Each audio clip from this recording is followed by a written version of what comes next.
for this.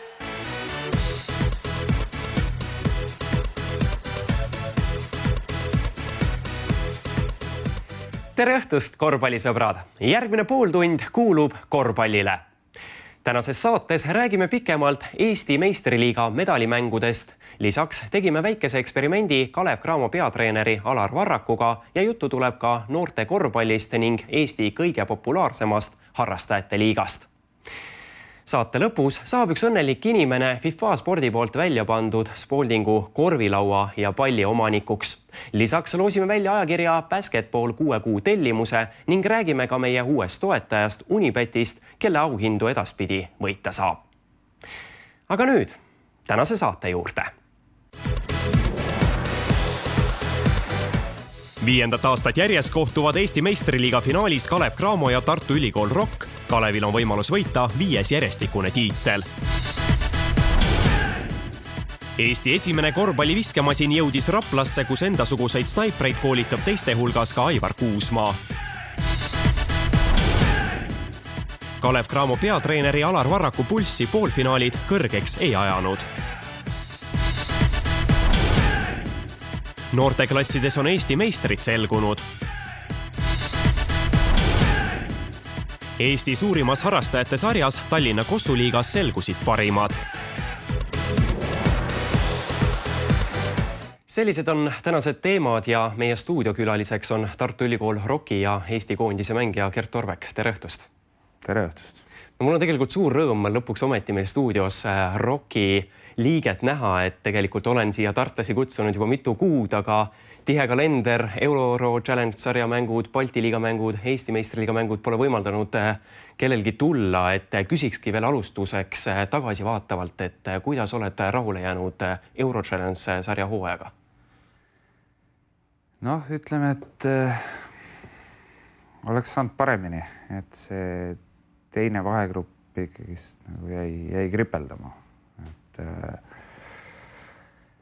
Et just see esimene kodumäng Frankfurdiga, et see oleks olnud võimalus seal see ära võtta, ma arvan, ja edasipääsu poole vaatama hakata, aga kuna esimene kodumäng juba nagu läks ära, okei, Venemaal saime üllatusvõidu, aga kohe pärast seda ka kaotasime Hollandis, et valusa lõpuga. Et tundub, et see, ütleme seal kuskil hooaja ikkagi teisest poolest natukene see vormikõverga läks kehvemaks ka Balti liigas lõpuks ju kõigest 4. koht, et ka sellega vist ei saa päris rahule jääda. Jah,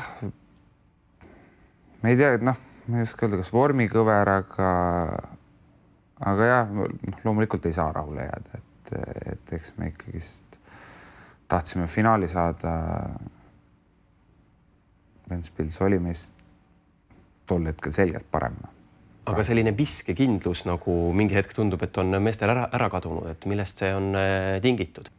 Ma ei oska seda öelda, seal on palju väikseid asju, Aga kas sa leiad ka, et on kehv päev, on teine kehv päev ja siis hakkab enesekindlusel, teatavasti vise on puhtalt, sa oled enesekindel, siis see vise läheb, vaatame kas või Rossi, Ega ta ennem ei ole nii super hästi visanud, aga see poolfinaalseeria, nii kui ta vabaks jäi, siis seda viskas, Aga see ongi enesekindlus. Pani esimene mäng meile 40 sanga ja sealt see enesekindlus tuli, Aga enne kui hakkame rääkima Eesti meistriliigast, vaatame, kuidas kulgesidki need poolfinaalseeriad.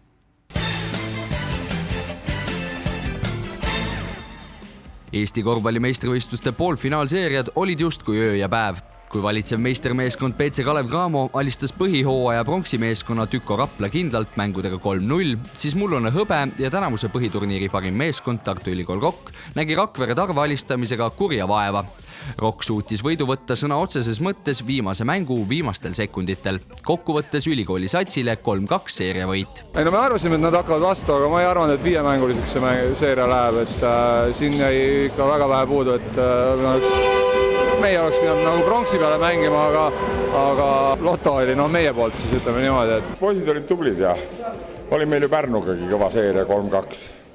Ja nüüd kaotasime nii, et nagu ma siin ütlesin, nüüd 4+, 4-, 4, poisid olid tublid. Eks see esimese mängu taha see seeria sellepärast pikemaks läks, et esimene mäng me lihtsalt ei olnud valmis selleks poolfinaali seeriaks.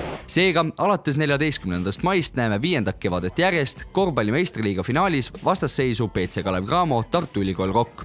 Põhihooajal ja karikasarjas oli edukam küll Rock, kuid poolfinaali arvestades läheb väikese favoriidina finaali siiski Kalev. Kuidas kavatsevad meeskonnad finaaliks valmistuda?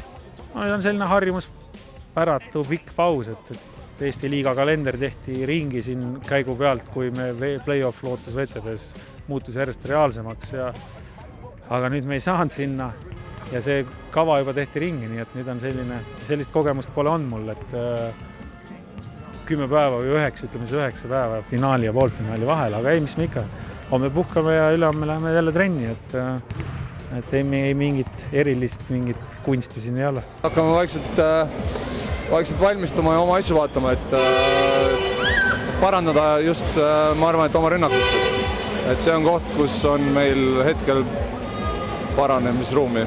Kindlasti on algav finaal eriline ka tänavuse hooaja eel Tallinnast Tartusse siirdunud Tanel Soku jaoks, kes on nii mõnelgi aastal suutnud vaekausi just kalevlaste poole kallutada. Kas tänavu kaldub kauss siis Rocki poole? Kui me tahame, et meil mingigi edulootus oleks, me peame iga minutit, iga rünnakut, iga kaitset nagu võitlema iga palli pärast, et üldse meil võimalus seal tekiks. Mõnevõrra finaalseeriate varjus võib aga oodata ka põnevat pronksiseeriat, mis sai alguse juba täna õhtul. Põhiturniiri mängudes oli Tarvas edukam 3-1. Sealjuures võitis viimaste aastate pronksimeeskond Raplat 2 korral võõrsil. Kuidas aga jagub Tarva meestel püssirohtu pronksimängudeks? Igal juhul jaksime, aga väsitav ta oli, sest see oli 10. mäng 27 päeva jooksul. Aga et ma ei kujuta nii ette, et me hakkame hoidma mingisuguseks teatud mänguks. Ega siin palju muuta ei ole vaja, et vastavalt sellele, kes tuleb natuke kaitseplaani ja kaitsetaktikat paika panna, ründemäng, ega seal enam midagi muutusi pole vaja, lihtsalt mängijatel enesekindlust ja usku ja ma usun, et pronksiseerias, nagu ma eilegi ütlesin, kes rohkem tahab ehk kes rohkem nagu meesväljakul on, et see ka, ütleme, võidab. Pronksiseeria esimese kohtumise võitis Rakvere Tarvas skooriga 70-64. 2 võiduni peetava seeria teine kohtumine peetakse juba kolmapäeval 13. mail Raplas. Finaalseeria saab alguse päev hiljem. Eesti meistriliigaga jätkame ka stuudiost. Gert, üks meeldejäävamaid hetki tegelikult seal poolfinaalseerias oli Brandis Ralli Rossi ankle-breaker sulle. Et kas on siis tõesti tegemist nii tugeva mehega? Mul ta füüsiliselt tugeva. Kõva mängumehega. Seda ankle-breakerit me ise ei mäleta. Minust pole olnud. Aga okei, see selleks. Ei, ta on selles suhtes, ta on hea mees ja põhihooajal ei mäleta, et ta nagu nii hästi oleks mänginud, aga poolfinaalseeria müts maha. Aga ikkagi nüüd vaatamata raskele poolfinaalseeriale finaalis algab kõik nullist, et mis teie nüüd trumbiks võiks olla, et tegelikult vist favoriidi koorem igal juhul Kalev Cramol? No, praeguse hetke järgi kindlasti. Eks me püüame seda mängu nüüd uuesti leida, et mõned päevad on aega. Aga esimesest paarist mängust nagu suht palju nagu oleneb, kuidas see seeria nagu läheb. Aga samas teil on nüüd koduväljaku eelis, selles mõttes väike trump, aga millega üldse sisustate selle vahepealse aja nüüd pärast poolfinaalseeriat ja enne finaale? Eks me teeme trenni ja vaatame veel taktikaliselt üle, mismoodi sest ütleme, et Rakvere ja Cramo on nagu 2 täiesti erinevat satsi. Aga teil tegelikult ühe lisakäiguna on arvatavasti vähemalt selle seeria jooksul juurde tulemas Augustas Petšukevitšus, et mis seis temaga hetkel on? Tal on see manavigastus, mis ta on, see kubemelihase vigastus, et, elu on näidanud, et ta on sealt paari nädalaga välja tavaliselt tulnud, et ma usun, et kui tal vähegi lubab, siis ta kindlasti mängib ja meile on see, iga mees on nagu suur abi ja kindlasti. Aga hetkel veel nii-öelda meeskonnaga ta päris kõike kaasa ei tee? Saalitrenne veel ei tee, aga ma arvan, et siin lähipäevadel ta hakkab tegema. Aga saame näha, kas Petšukevitšus paraneb ja teile lisakäigu finaalideks annab, aga Raplal on enne pronksimänge üks trump kindlasti juurde tulnud. Nimelt on Eestisse saabunud esimene viskemasin ja see on just Rapla mängijate kasutada.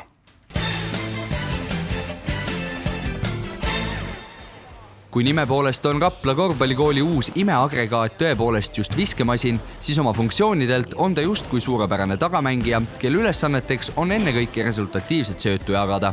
Mitmete sponsorite toel Raplasse soetatud söödumasina hankimislugu on juba mitme aasta pikkune ning loodetakse, et uus masin ei jää Eestis ainsaks. Tegelikult hakkas meie treener Toomas Annuk seda juba mitu aastat tagasi susima, aga ja loomulikult see huvi oli kogu aeg olemas, aga see moment ei tulnud, ei olnud võimalusi nagu kohe ellu viia, kui see mõte tekkis. Aga kui nüüd liitus Aivar Kuusma meie treenerite tiimiga, siis tema pani mu selles mõttes keerulisse olukorda, et võttis kätte, rääkis ära oma sõbra Taavi Reigami ja põhimõtteliselt panid kahe peale pool raha kokku ja sellega olin mina juba selles olukorras, kus oli nagu tagasiteed põhimõtteliselt ei olnud. Ma loodan, et Rapla tegi nüüd ukse lahti ja järgmine aasta samal ajal äkki on neid masinaid rohkem ja võib-olla ka kohtades, kus noorsportlasi kasvatatakse või noorkorvpallureid. Söödumasin asendab viskamisel lauavõtjat ning söötjat ja võimaldab seega mitmekordistada ajaühikus sooritavate visete arvu. Masinal saab muuta söödutugevust, valikus on 16 erinevat viskekohta ning erinevaid funktsioone on sisuliselt lõpmatu arv. Kokkuvõttes aitab masin suurendada treeningu efektiivsust ning professionaalsust. Ta annab natukene treenerile vabamad käed, et hommikul, kui saal on olemas, individuaalne treening, saadad mängija saali, ütled talle 800 viset, mis on võimalik 1 tunniga teha. Masin prindib sulle välja tulemuse, protsendid, kõik asjad, kui kaua aega läks, et selles mõttes mängija tuleb õhtul trenni, annab paberi ja töö on tehtud, et sa ei pea kontrollima. Viskemasinat saab seadistada vastavalt treenija soovile muuta söötude tugevust, nurka ning intervalli. See omakorda lubab teha erinevaid mängulisi viskeharjutusi ning viia mängijate individuaalse treeningu täiesti uuele tasemele. Nagu ka demonstratsioonist näha, võtab uus masin mehed päris võhmale. See visete kordustarv, mis saab teha, on tohutu võrreldes eelneva ajaga, et siin on mehed käinud saalis ja tunni aega pannud siin ligi 700 viset, et isegi tund 20 000 täis saadud, et minu arust on see väga positiivne. Viskasid ise ka peale, siit vaadates vahepeal tundus, et see võrk, mis seal ees on juba kõrge, aga kuidas sulle tundub? Ei, ega see võrk peabki natuke kõrgem olema, et siis selge on see, et enam veteranmängijaid see ümber ei õpeta, eks ole, aga noorsportlased, noorkorvpallurid, et õige viskekaar, kõik need asjad käivad selle asja masina juurde ja minu meelest väga tänuväärt aparaat, et mul on igal juhul hea meel. Viskemasinat on Raplal kahtlemata vaja ka statistilisest aspektist. Enne play-offi algust näitas basketi edetabel, et Tüko Rapla oli 3 tabavuse osas liigas eelviimane 29%-ga. Võib loota, et tänu viskemasinale paraneb see protsent tulevikus märgatavalt.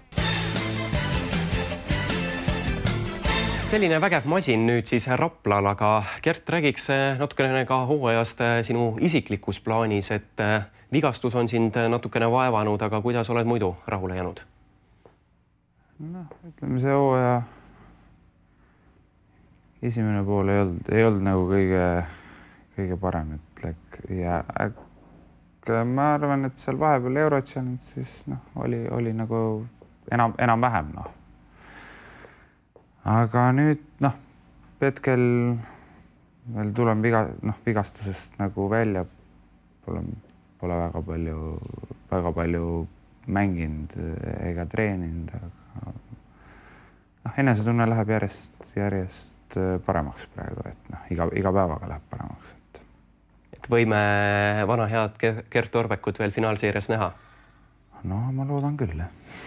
aga meie eelmises saates ütles tegelikult, tulles nüüd Eesti koondise juurde, et Ando Tagamets, et Gert Torbek on Eesti koondisele sama oluline lüli kui Kobe Bryant parimatel päevadel Los Angeles Lakersile. Et mis sa sellest väitest arvad? Ja kas sa oled sügiseks siis nii oluline Eesti koondise jaoks piisavalt heas vormis? See väike Ando nali oli, aga okei, see selleks. Kobe Bryantiga võrdluse nüüd vist ei ole mõtet teha. Aga ma teen endast kõik, et olla vormis. Aga kui palju oled juba mõelnud EM-i vastaste peale, et tegelikult ajakirjandus on siin juba pikkade süvaanalüüsidega, ka näiteks ajakirjas Basketball, mille me välja loosime, seal juba ka analüüsitud vastaseid meeskondade kaupa, kes mis klubides mängivad, kui tugevad võiksid sügisel olla. Kas oled ka juba natukene jälginud? Ütleme, et ei ole. Praegult käib ikkagi klubihooaeg ja keskendun sellele, et ei ole, loomulikult ma tean, kellega ühte alagrupi loositud olema, aga niimoodi ei ole. Ja ma tean küll, seal Tšehhis on Barcelona mehed ja nii edasi, aga see selleks. Aga enne kui loosime välja selle sama ajakirja Basketball, jätkame siit ühe eksperimendiga, nimelt mõõtsime poolfinaalseeria ajal Alar Varraku pulssi. Kohe-kohe on algamas kolmas poolfinaallahing Tüko Rapla ja BC Kalev Cramo korvpallimeeskondade vahel. See mäng on pingeline nii mängijate jaoks kui ka treenerite jaoks, sest võib selguda finaali pääseja. Otsustasime uurida, kui pingeline see mäng siis ikkagi on. Panime Alar Varrakule külge pulsikella ja vaatame siis, millistesse kõrgustesse tema südamelöögid mängu ajal lähevad. Tavalisel inimesel jääb puhkeoleku pulsi väärtus vahemikku 60–90 lööki minutis. Korvpalli poolfinaalseeria otsustav mäng pole aga mingi tava ega puhkeseis. Juba enne mängu on nii treenerite kui ka mängijate pulss kõrgendatud seisundis. Alar, panime sulle nüüd pulsi kella külge. Kui tihti või kas üldse sa endal, ma ei tea, südametööd jälgid, et ega see treeneri töö on üsna pingeline amet ju?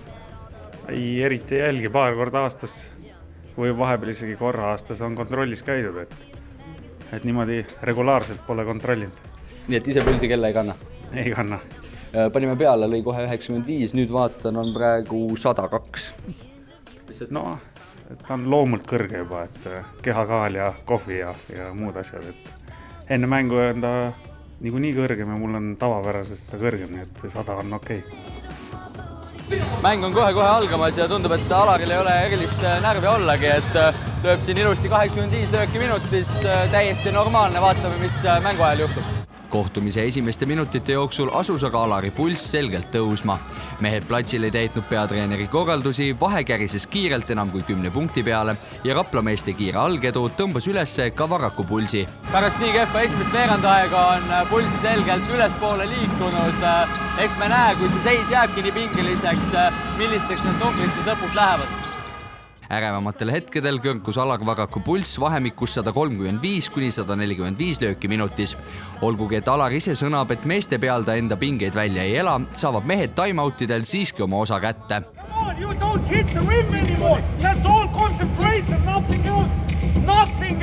Peale paari karmimat sõna suutsid Kalevi mängijad end siiski kokku võtta. Visked hakkasid taas sisse kukkuma ning eduka mänguga püüti Rapla taas kinni. Koos sellega langes ka Alari pulss. Esimesel poolajal kerkisid siis suuremad numbrid sinna 140 kanti ja praegu kohe-kohe, kui on algamas teine poolaeg, on Alari süda löömas 112 korda minutis. Teisel poolajal jätkus kalevlaste domineerimine ning Alari pulss hoidis end normaalsuste piires. Lõpuvile kõlades olid meie silme ees kahed numbrid, kalevlaste 94-71 võiduskoor ning Alar Varraku pulss, mis näitas 123 lööki minutis. Pärast ajakirjanikele intervjuu andmist langes Varraku pulss veelgi ja liikus vaikselt normaalsuse suunas. Alar, kohtumine on lõppenud, tervejõud on antud. Mis sa arvad, palju sul praegu see pulss on? Ma ei tea. Ma arvan, et enamus mänguses oleks ta olnud kõrgem, et täna ei olnud selline õige play-off mäng, et mõlemalt poolt oli selline natuke imelik ja ma ei saanud Aivar igiseks, ei saanud mina igiseks, nii et ma usun, et mingeid rekordeid sa siin ei näe täna. no hetkel näitab meil pulss siis 101 Alaril, nii et no nüüd korraks lõi kõrgemaks muidugi kohe, aga see kõigub seal 120 ja 100 vahel. Peatreeneri amet pole kerge ühegi spordiala esindajate jaoks. Pidev meedia tähelepanu ning rahva ootused söövad ära ka tugevama mehe närvid. Kuidas maandab pingeid kalevlaste peatreener Alar Varrak? No nagu see pulsi ja kehakaalu järg näed, siis jooksmine ei ole minu stressi maandamise koht. Seda ma tegin näiteks siin eelmine hooaeg ja tegin ka üleilmne hooaeg, et nii kui vähekene soojamaks läks siin päike tuli välja, siis hakkasin jooksuks käima ja see kajastas ka kohe kaalu peal ka.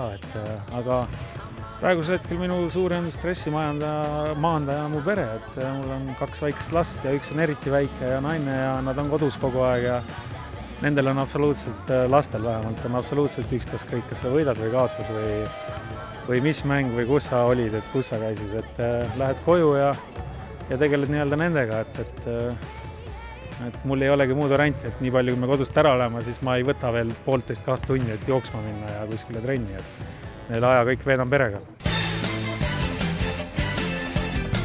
Aga nüüd on kätte jõudnud see aeg, kui loosime välja ajakirja Basketball 6 kuu tellimuse ja seda kõikide fännide vahel, kes jagasid meie postitust tänase saate algusaja kohta.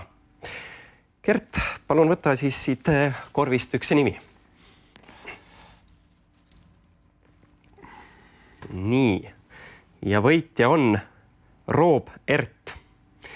Palju õnne võitjale, võtame teiega pärast saadet ühendust ja teatame, kuidas oma auhinna kätte saate. Ka järgmises saates loosime välja ajakirja Basketball 6 kuu tellimuse. Selleks tuleb jälgida meie Facebooki lehte Pallkorvi ja seal on alates järgmisest nädalast võimalik seda auhinda võita. Meie räägime nüüd aga lõppenud noorteliigade hooajast.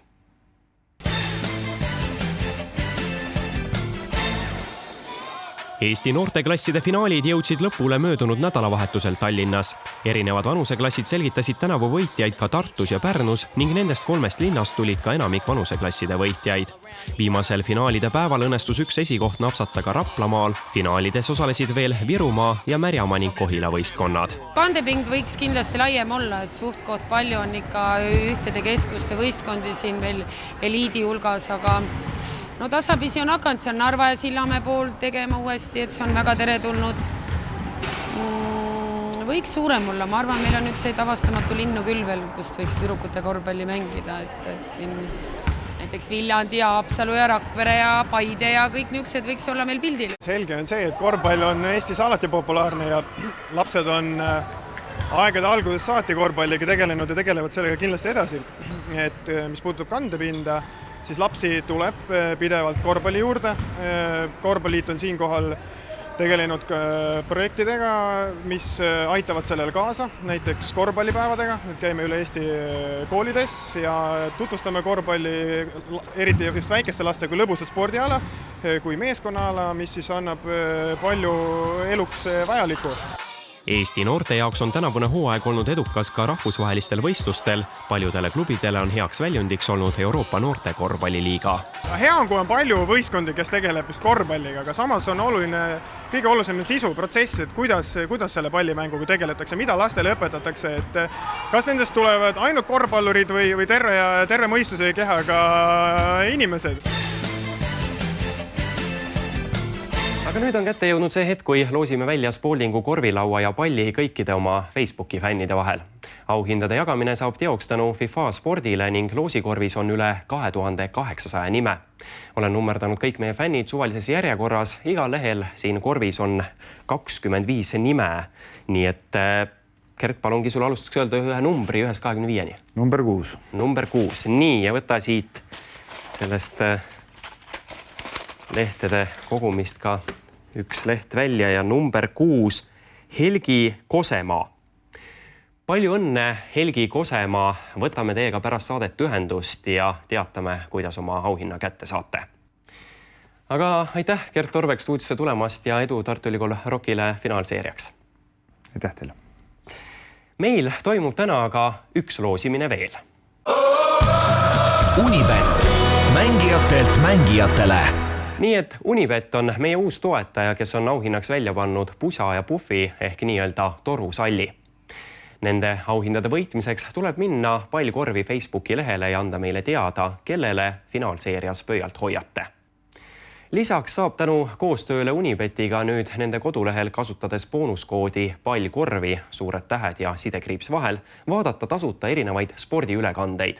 Näha saab nii NBA-d, VTB ühisliigat kui ka mitmeid teisi liigasid ja alasid. Unibet, mängijatelt mängijatele. Seega unibet.ee on see leht, mida tasub kindlasti külastada. Meie räägime ka tänases viimases videoloos Eesti kõige populaarsemast harrastajate liigast, Kossu liigast.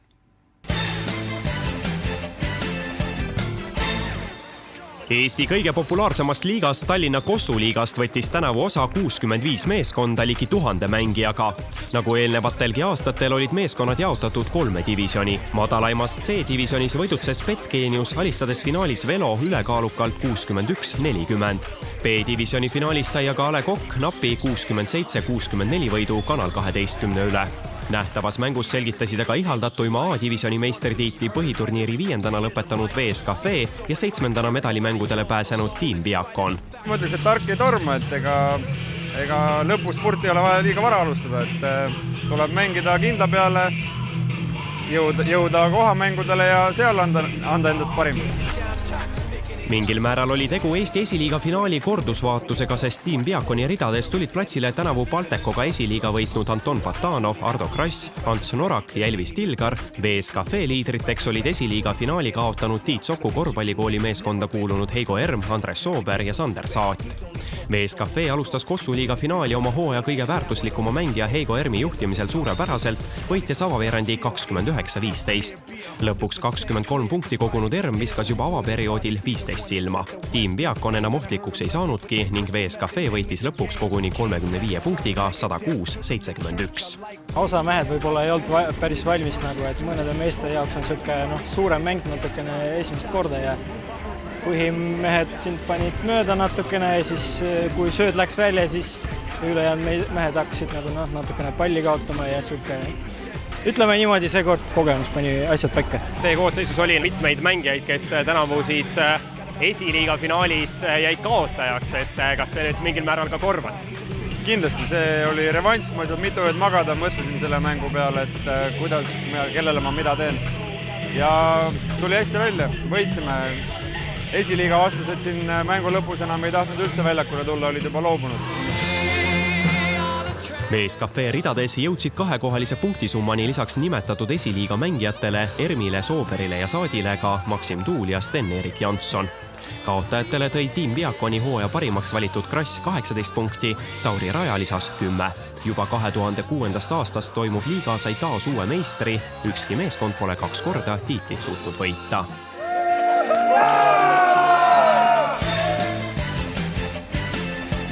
Selline oligi Pallkorvi tänane saade. 2 nädala pärast saab üks õnnelik inimene FIFA spordi poolt välja pandud And1 korvpalli omanikuks. Unibeti pusa ja puffi võitmiseks tuleb minna meie Facebooki lehele ja kirjutada kommentaaridesse, kelle poolt finaalseerias olete. Ja ajakirja Basketball 6 kuu tellimust saab võita meie Facebooki lehel alates järgmisest nädalast. Aga tänaseks kõik. Järgmine saade on eetris nagu ikka 2 nädala pärast 25. mail kell 21.45. Huvitavat vaatamist jagub kindlasti ka sellesse saatesse, sest hooaja lõpu puhul pakume teile nii mõndagi eksklusiivset. Seniks aga Pallkorvi! Y'all ready for this?